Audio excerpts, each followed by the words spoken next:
Jadi kalau dunia aja kita semangat, harusnya akhirat lebih semangat. Kayak misalnya teman-teman yang semangat mencari pasangan di dunia. Allah bilang azwajun mutahharah. Di akhirat juga ada pasangan. Yang saya sering bilang di akhirat, di surga itu gak ada lagi jomblo. Jadi gak ada yang duduk sendiri, ngahuleng, sedih gitu.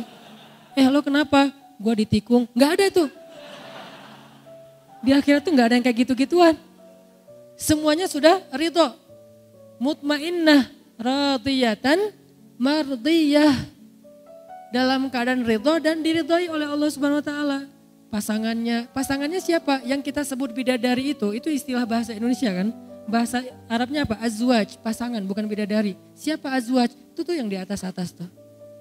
Yang solehah ya. Masya Allah. Makmum yang taat sama suami, sholat tahajud berdua, suaminya waladhdallin, dia belakang amin. Jadi gak konsen sholatnya gitu kan ya. Itu tuh pasangan surga kita. Coba kalau sholat sendiri, waladhdallin, hening gak ada yang aminin. Pokoknya gak enak aja lah, pokoknya sendiri mah. Maaf ya. Saya udah pernah ngerasain itu selama beberapa tahun, benar emang gak enak sih. Saya tahu pas saya nikah usia 22 tahun. Pas udah saya nikah, saya jadi berpikir, tahu gini saya nikahnya 12 tahun. Gak tahu ternyata luar biasa menikah itu ya. Seru-seruan, ketawa-ketawa. Jangan yang dibahas pernikahan itu listrik, air, kontrakan. Jangan. Itu kan cuma sebulan sekali. Bahaslah yang daily tuh. Yang daily kan ketawa-ketawa, makan bareng, bercanda. Bercanda aja dapat pahala. Terus nanti dapat pahala lewat baper-baperan. Kok dapat pahala pas baper? Ya memaafkan. Kayak Nabi itu istrinya lagi baper dibikin ketawa. Kita istri lagi ketawa dibikin bete. Kebalikan. Orang ada yang lagi ketawa dibikin bete. Kenapa? Istri orang. Bahaya. Nah jadi yang pertama adalah berburu. Bisa manah, bisa nembak. Ini lebih ke tafsir sebagian ulama ya. Karena ulama itu ada dua model teman-teman, biar kita gak kaku nih. Ada ulama yang memahami Al-Quran dan hadis itu tekstual. Gimana teks aja deh, kalau kuda ya kuda, kalau panah ya panah, gak mau geser. Ini ada ulama yang kayak gini nih. Ada ulama kontekstual. Kalau dulu kuda, sekarang skateboard, BMX, ngetrail, moge, Vespa, kontekstual. Konteks dulu tuh kuda sama onta, konteks sekarang skuter. Vespa, naik Harley misalnya, konteks. Dan ini disebut dengan maqasidus syariah. Apa sih maksud dari syariat? Mesir cenderungnya ke yang kedua nih. Modelnya tuh kontekstual, pola pikirnya. Madinah cenderungnya yang pertama. Dua-duanya baik, gak usah saling menyalahkan. Terserah kita mana yang paling nyaman kan. Karena saya dulu belajar di Mesir dibiasakan berpikir dengan persepsi kontekstual. Maka kita membiasakan untuk memahami teks supaya bisa relevan dengan konteks kekinian. Modal berpikir ala Mesir. Tapi kan hadisnya, dan bukan terjadi di Mesir Madinah doang teman-teman. Di zaman sahabat udah ada pola pikir kayak gitu. Ada sahabat yang tekstual, ada sahabat yang kontekstual.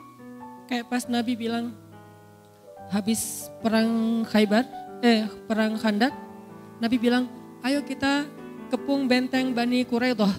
Jangan sholat asar kecuali di Bani Quraidah. Nih kalimatnya, jangan sholat asar kecuali di Bani Quraidah. Akhirnya sahabat beres perang Khandak berangkat ke Bani Quraidah. Siapa tuh Bani Quraidah? Orang Yahudi yang berkhianat. Mereka lah yang mengompori orang kafir Quraisy untuk nyerang Madinah. Pengkhianat nih, udah ada perjanjian damai ternyata mereka ingkari. Mereka langgar. Nabi nyuruh kepung Bani Quraidah supaya mereka mau memperbaiki diri. Jangan sholat asar kecuali di Bani Quraidah. Berangkat sahabat. Di tengah jalan masuk waktu asar. Terjadi perbedaan pendapat. Sebagian bilang, kita sholat dulu yuk. Soalnya ini udah asar nih, daripada ntar sampai maghrib. Kata yang lain, nggak bisa kan kata Nabi jangan sholat asar sampai ke Bani Quraidah.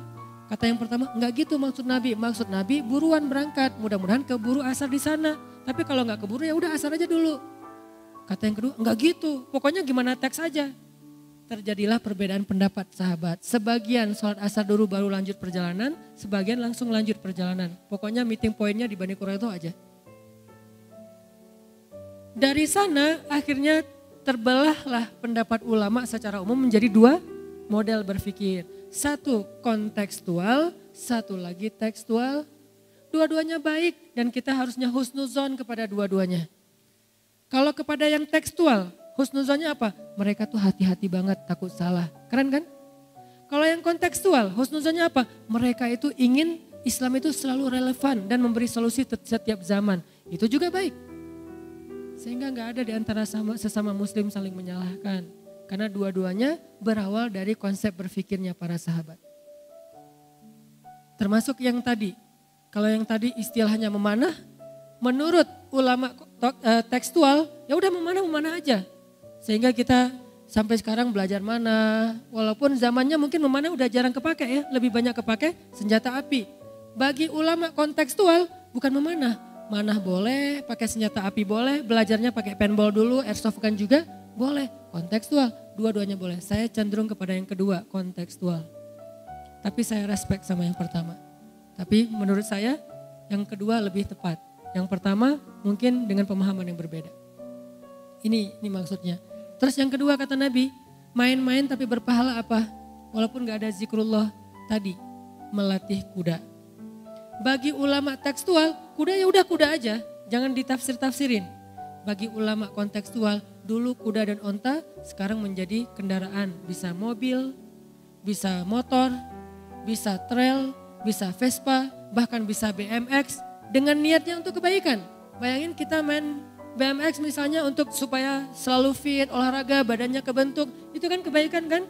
Karena mukmin yang kuat lebih disukai Allah daripada mukmin yang lemah. Walaupun dua-duanya baik kata Nabi. Berarti kalau niatnya supaya kuat kan belajar, gak usah yang ngetrik macam-macam, bunny hop aja, itu udah lumayan berat kan. Kalau menurut saya sih lebih berat daripada ngetrik olinya skateboard, karena itu ngangkatnya lebih luar biasa. Langsung seluruh tubuh itu kebentuk, ototnya langsung jadi itu. Berarti kalau niatnya mukmin yang kuat lebih baik daripada mukmin yang lemah, walaupun dua-duanya baik, maka main BMX itu adalah ibadah. Hidup anak BMX ya. Main BMX segala macam termasuk skateboard, longboard, downhill kayak gitu-gitulah. Pokoknya riding aja. Selama niatnya untuk jaga kesehatan, apalagi kalau niatnya untuk berdakwah, apalagi kalau dalam konteks tertentu niatnya untuk membela agama, maka ini menjadi sesuatu yang berpahala. Bahkan malaikat menyaksikan. Kan gak mungkin kita sambil main BMX terus tausiah kan. Mau ngetrik, teman-teman yang dirahmati Allah Subhanahu Wa Taala. Kan gak gitu. Yang namanya main aja udah, gak usah terlalu serius. Nanti ada bagian tausiah di masjid. Kalau main udah aja main. Kayak kemarin saya ke Palu tuh, kita bikin lomba berenang. Saya bilang siapa yang bisa ngalahin saya berenang, wah padahal saya gak jago. Sok-sok jago aja ngenantang. Siapa yang bisa ngalahin saya berenang ke tengah laut, yang paling jauh saya fallback. Oh siap. Akhirnya rame-rame karena pengen di fallback. Berenang tuh.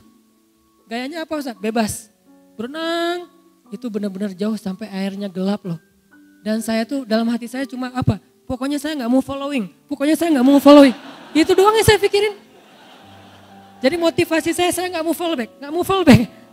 Padahal biasanya tuh saya paling agak parno ya dengan yang namanya hiu. Kayak pas kemarin saya ke Wellington, New Zealand tuh. Tadinya saya pengen pedal-pedal doang, pencitraan ordai gitu kan. Pedal-pedal doang di pinggir-pinggir gitu sambil mancing. Tapi tiba-tiba lagi jalan ngelihat orca, killer whale ya, paus pembunuh. Itu paus pembunuh pasangan lagi tuh, bikin baper banget itu mah. Killer whale berdua itu lagi kayak jalan-jalan gitu, kayak window shopping gitu dia. Killer whale lagi window shopping di pinggir pantai. Naik, muncul, tenggelam, naik lagi. Wah killer whale lebih ngeri daripada hiu, kan lebih cerdas ya. Gak jadi deh pedalnya, gak jadi pencitraan, ya udah longboard aja semampunya gitu. Artinya saya tuh paling parno, tapi gara-gara gak pengen nge-follow saya maksain. Sampai saya buka mata, wah udah gelap gini, terus aja pokoknya jangan sampai saya follow lebih dari satu. Pas sudah sisa satu, udah deh cukup satu aja. Alhamdulillah ada yang berenangnya tuh hampir 500 meter, jauh banget ke tengah laut. Nah ini kan main-main ya, gak mungkin Masya Allah, Subhanallah, Astagfirullahaladzim, kan gak gitu kan. Karena bab zikir ada bab zikir, bab berenang, dan itu bercanda. Wah kalah Ustaz dan segala macam. Ustaz nggak boleh naik, kan kita udah jauh. Akhirnya nggak bisa balik lagi ke perahu, nggak kuat lagi. Minta dijemput, yang di perahu usil. Ustaz nggak boleh naik ke perahu sebelum fallback kita. Wah Ustaz dikerjain. Ya udah deh saya fallback. Ya Ustaz naik. Sehari aja ya. Tahu gitu nggak jadi naik tadi. Bercanda kan? Nah bercanda dalam konteks kayak gitu adalah sesuatu yang diperbolehkan. Seru kan? Main-main, makanya saya punya tagline, banyak main, banyak manfaat. Itu bukan asal ngomong, ada maunya. Ya, ada maksudnya. Jadi bukan sekedar, Ustaz kok banyak main bukannya banyak selawat. Selawat mah gak usah diomong-omongin. Ustaz kok banyak main bukannya banyak tilawah. Tilawah mah mudah-mudahan. Masa saya mau bilang, saya banyak loh tilawah. Kan kegeeran banget ya. Agak-agak norak gitu kan. Karena ada yang lebih banyak tilawahnya. Guru saya tuh anggota dewan. Tingkat provinsi gitu. Kan sibuk banget. Tapi sehari tilawah beliau 15 juz. Itu bukan orang yang nganggur loh ya. Anggota dewan tingkat provinsi yang sibuk banget. Sehari murojaah hafalan beliau hafiz. Sehari murojaah hafalannya tuh 15 juz. Masa saya mau bilang banyak tilawah sementara saya cuma sejuz. Itu juga kadang-kadang absen gitu. Kan gak enak sama beliau. Banyak tilawah, banyak manfaat. Emang kamu udah tilawah berapa? 1 juz Ustaz. 1 juz banyak. Saya 15 juz. Guru saya di Aceh yang kemarin saya ketemu pas pulang ke Aceh tuh 1 hari 10 juz. Dan itu sudah beliau lakukan lebih dari 15 tahun. 3 hari khatam, 3 hari khatam, 3 hari khatam. Beliau baru boleh ngomong banyak tilawah. Dan saya merasa belum pantas ngomong banyak tilawah. Ya udah yang standar-standar aja deh, banyak main. Karena emang dari dulu senang main. Mudah-mudahan mainnya jadi berpahala. Carilah hadis-hadis supaya melegitimasi permainan. Wah ini ada hadisnya nih, catat. Kenapa ntar kalau ada yang menghujat, ini hadisnya nih. Modus ya, cari pembenaran. Yang kedua, melatih kuda. Dulu kuda dan onta, kalau sekarang kendaraan. Terus arti melatihnya apa Ustadz? Ngulik mesin. Menurut sebagian ulama itu mengulik mesin, anak Vespa gitu kan ya. Ngulik-ngulik mesin, kan itu lumayan ngabisin waktu kan ya. Selama nggak telat sholat, selama nggak sampai sia-sia, itu keahlian yang penting loh. Karena salah satu ciri cowok keren itu, kalau mobil atau motornya mogok itu beneran sendiri, bukan manggil montir. Mogok tengah jalan, lu datang ke sini derek, itu kurang keren. Lebih keren lagi dia ngulik sendiri tuh. Dan dia akan terbentuk juga kan fisiknya ngulik-ngulik kayak gitu, apalagi kalau turun mesin sendiri. Lumayan. Jadi salah satu keahlian cowok yang harusnya, saya belum punya nih, saya pengen belajar. Yang harusnya punya keahlian MacGyver lah pokoknya, yang kayak gitu-gitu bisa bikin apa. Saya punya teman dia soleh banget, malam ahli tahajud, siangnya itu dia bisa ngapa-ngapain aja. Listrik saya rusak dia benerin, mesin cuci rusak dia benerin. Pokoknya tuh bener-bener teknisi banget. Nah ini keren nih. Dan Nabi menganjurkan kita jadi kayak gitu. Cowok tuh belajar mesin deh, semampunya aja. Tapi jangan sampai waktu buat mesin itu melalaikan kita dari kewajiban-kewajiban beribadah kepada Allah, kuliah, kehidupan sosial. Jangan asik sendiri gitu. Tapi tetap itu kebaikan, ngulik mesin. Tetap kuda dan onta itu memang sesuatu yang istimewa. Cuman kalau nggak punya kuda, nggak punya onta, masa mau ngelatih kucing kan agak-agak aneh ya. Ya udah mesin aja gitu. Ngapain lo ngelatih kucing? Emangnya kenapa? Ini sunnah, nggak ada onta, nggak ada kuda, kucing aja deh, enggak. Mesin kalau sekarang. Itu yang kedua ya. Yang ketiga, nah ini yang seru nih. Main-main, senda gurau, sia-sia, tapi berpahala apa? Bermain-main dengan istri dan anak-anaknya. Ini salah satu hadis yang saya paling suka nih. Ini demen banget saya sama hadis ini nih. Makanya hadis ini tuh hadis favorit. Kalau ditanya Ustadz hadis favoritnya apa? Hadis tentang 4 permainan yang berpahala.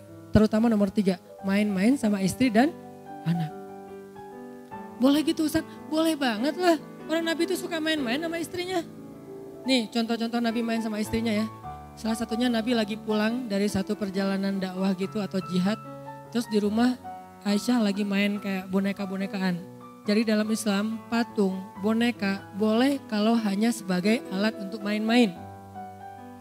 Kalau dulu bentuknya boneka, kalau sekarang lebih canggih jadi animasi, jadi film kartun. Maka film kartun menurut ulama kontekstual kalau dipakai untuk berdakwah justru berpahalanya besar. Karena Aisyah main boneka-bonekaan. Dulu boneka itu dibuat dari kayak terpal, dari kain-kain yang udah nggak kepake, dibikinlah jadi boneka. Terus maju jadilah boneka lebih canggih, maju lagi jadilah animasi kartun.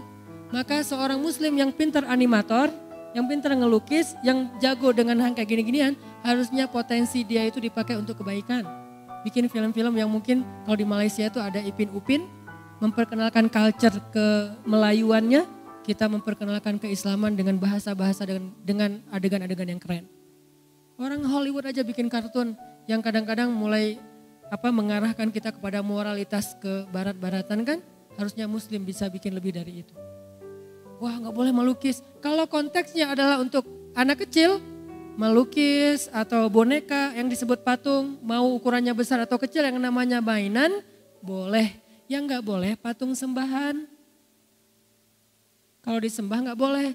Kalau hiasan, nah kalau bab ini ikhtilaf di antara ulama, tanya aja ke Ustadz Fikih deh. Kalau hiasan. Tapi kalau permainan, kalau sekedar boneka, maka itu boleh. Boneka Aisyah kecil, kalau boneka anak sekarang kan kadang-kadang gede tuh. Ada ulang tahun dikasih boneka Hello Kitty gede, dikasih boneka beruang gede. Kalau anak laki-laki bukan boneka, robot-robotan, superhero kayak gitu-gituan kan. Nah ini semuanya boleh. Kenapa?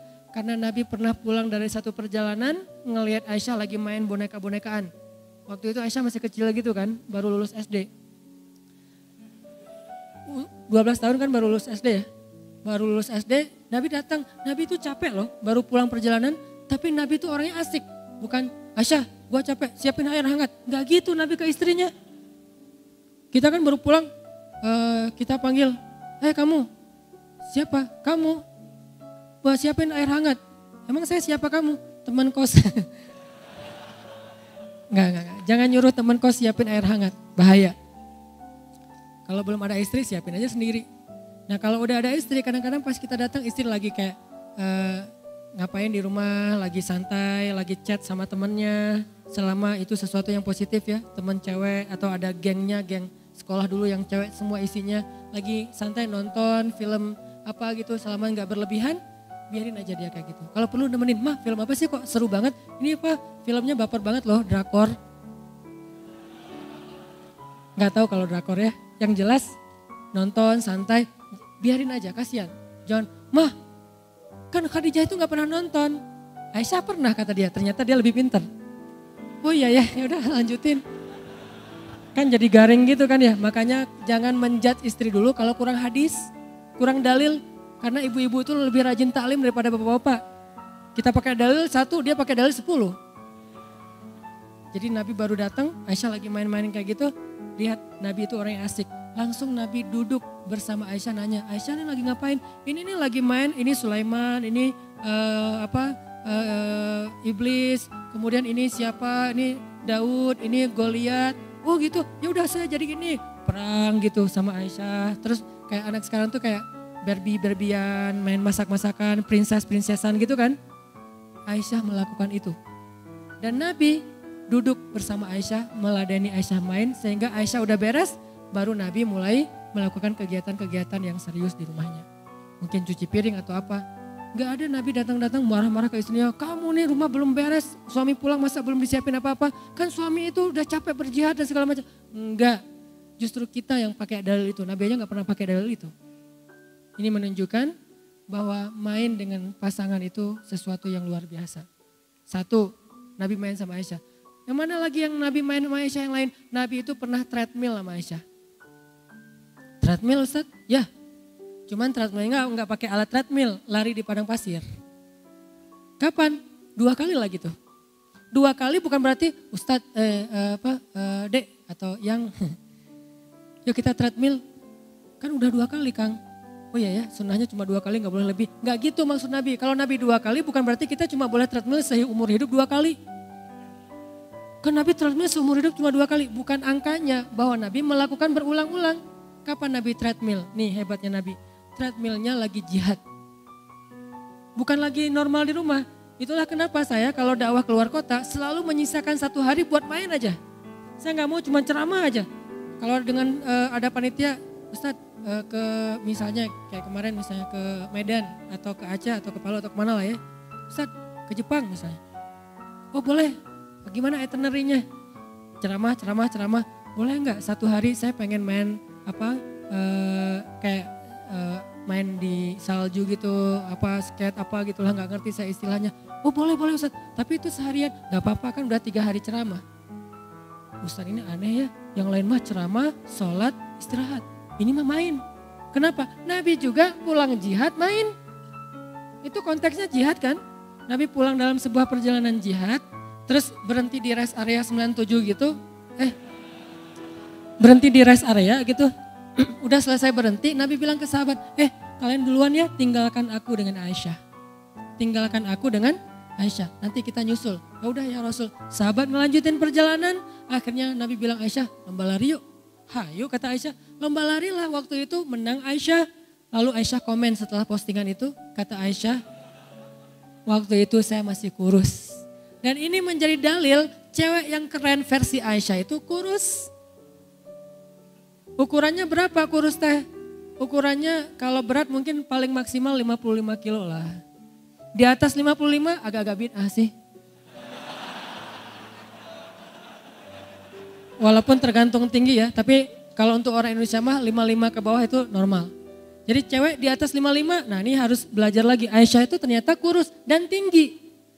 Kok tahu Ustadz Aisyah kurus dan tinggi? Baca hadis, baca sirah pakai imajinasi, jangan cuma teksnya.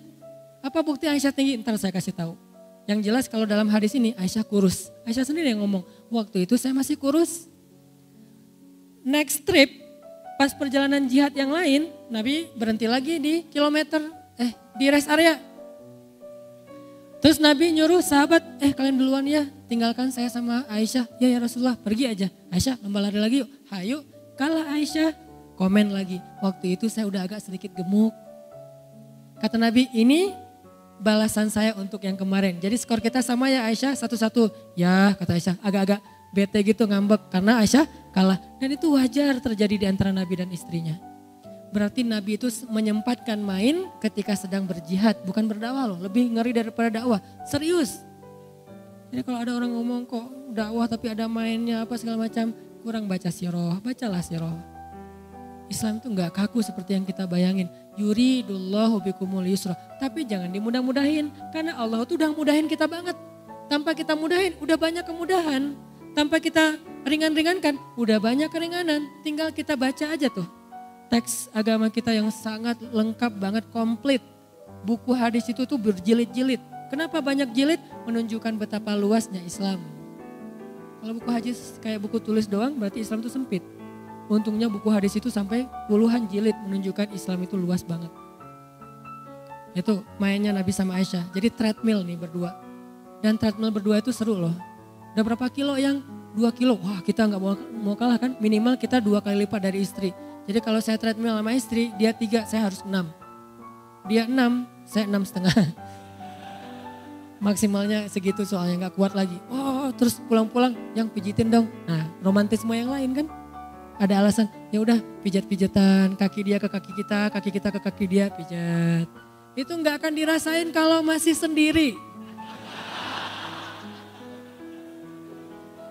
Banyak kebaikan yang kita lewatkan gara-gara kita masih istiqomah menjom. Banyak banget kebaikan yang kita lewatkan. Itu Nabi main sama Aisyah. Terus hadis yang lain, Nabi nonton sama Aisyah. Bahkan Nabi pernah membiarkan Aisyah bernyanyi dengan teman-temannya. Jadi suatu hari Nabi baru pulang juga capek ke rumah. Waktu itu Aisyah bersama beberapa orang cewek ABG gitu lagi nyanyi di rumah. Pakai alat musik, cuman gak disebutin alat musiknya apa. Lagi nyanyi bareng. Nabi datang duduk di sofa Arab tuh kan di bawah gitu kan. Nabi duduk menikmati mereka lagi nyanyi. Nyanyinya yang positif tapi. Terus gak lama datang Abu Bakar. Datang Abu Bakar masuk ke rumah Nabi Aisyah, kan Aisyah anaknya sendiri. Abu Bakar ngelihat Aisyah sama cewek-cewek itu lagi pada nyanyi di rumah Nabi. Abu Bakar marah karena gak paham. Apa kata Abu Bakar? Ini adalah musik setan. Kenapa ada di rumah Nabi? Nih komen Abu Bakar nih di postingan Aisyah. Bukan nge-like, malah komen. Aisyah lagi posting, kita lagi seru-seruan nih gitu. Hashtagnya banyak main, banyak manfaat, sedikit dosa. Terus kata Abu Bakar, ini kan musik setan, kenapa ada di rumah Nabi? Komentar, Abu Bakar. Nabi balas reply. Kata Nabi, ya Abu Bakar, biarkan mereka. Sesungguhnya hari ini adalah hari rayanya kabilah Fulan bin Fulan. Artinya Nabi membiarkan teman-temannya Aisyah tuh nyanyi di depan Nabi di dalam rumah Aisyah. Kenapa? Hari ini emang hari rayanya teman-temannya Aisyah. Teman-temannya Aisyah itu dari suatu kabilah, saya lupa kabilah mana di Madinah.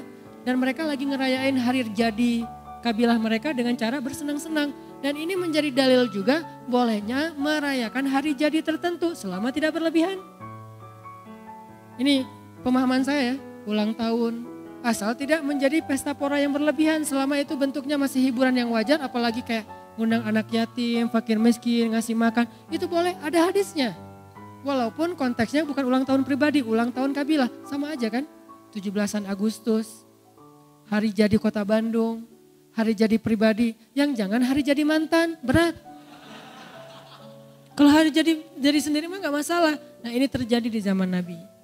Akhirnya biarin wahai Abu Bakar, karena ini hari jadi mereka. Akhirnya Abu Bakar duduk, boleh.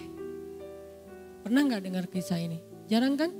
Karena jarang dibahas. Menunjukkan bahwa banyak hal yang kita belum tahu tentang Islam.